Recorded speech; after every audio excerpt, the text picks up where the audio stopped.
এই প্রতিবারের নামটা খালি বোতল ধুলাই দিয়া আমাদেরকে বাড়ি পাঠাই দেয়।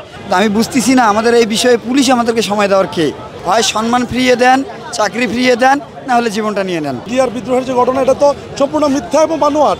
এটা কখনোই বিদ্রোহ ছিল না, এটা একটা পরিকল্পিত হত্যাকাণ্ড।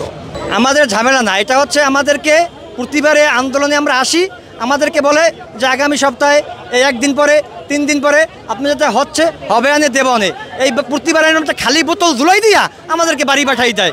আমরা এই প্রতারণার ভাদে আর পড়বো না, আমরা এবার রাজপথ থেকে ফয়সালা নিয়ে যাব। আমাদের একটা তদন্ত কমিশন গঠন হয়েছে, সেখানে 2-এর উম্মত ধরাতেছে কি, সেখানে পূর্বের বিচার ব্যতিরেকে আমাদেরকে নতুন বিচার, পূর্বের বিচার ব্যতিরেকে যদি তদন্ত কমিশন হয় তাইলে আপনি করবেন কিভাবে? পূর্বে যারা নির্দোষ ছিল তাদেরকেও দোষী বানানো হয়েছে, যারা দোষী ছিল তারাও দোষী। তাহলে যদি আপনি নতুন করে তদন্ত কমিশন যদি তদন্ত না করে তাইলে আপনি ভালো মন্দ বুঝবেন কিভাবে?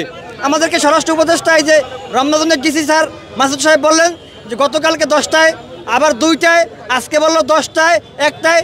তিনি এইভাবে আমাদেরকে টাইম ওয়েস্ট করে আন্দোলনটাকে নষ্ট করার চেষ্টা করতেছেন। আমরা এখানেই থাকবো, শান্তিপূর্ণ যে অবস্থান ছিল এই অবস্থান আমাদের অব্যাহত থাকবে।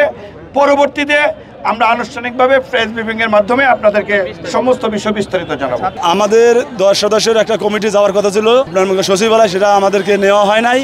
আমাদের কয়েকজন লোক আমাদের এই থানার ভিতরে তারা আলোচনা করছে পুলিশের সাথে, এবং পুলিশ জানাইছে যে তারা সচিবালয় বৈঠক করছে, সচিবালয় যারা প্রতিনিধি আছে তারা, এবং ওখান থেকে যদি কোনো গ্রিন সিগন্যাল পাওয়া যায় ওই গ্রিন সিগন্যাল মোতাবেক আমাদের এখানে খবর আসবে।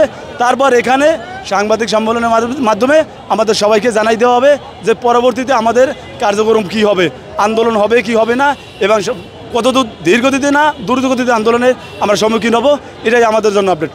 আমি বুঝতেছি না আমাদের এই বিষয়ে পুলিশ আমাদেরকে সময় দেওয়ার কে।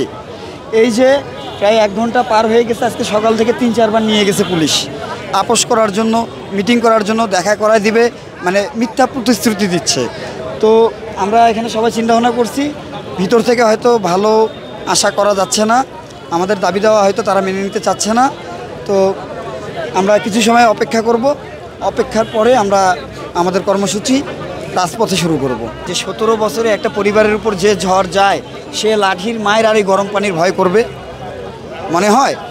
যা হারানোর যা যাওয়ার সব চলে গেছে, তা আমাদের আর ওই ভয় নাই।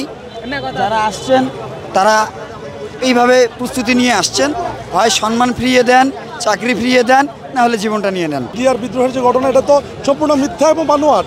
এটা কখনোই বিদ্রোহ ছিল না, এটা একটা পরিকল্পিত হত্যাকাণ্ড, যার সাথে সরকার, তৎকালীন ফ্যাসিস্ট সরকার এবং পার্শ্ববর্তী রাষ্ট্র জড়িত, যেখানে একবারে আপাতমস্তক সমস্ত মানুষ, বাংলাদেশের সকল শ্রেণী পেশার মানুষ সবাই এক বাক্যে বলতেছে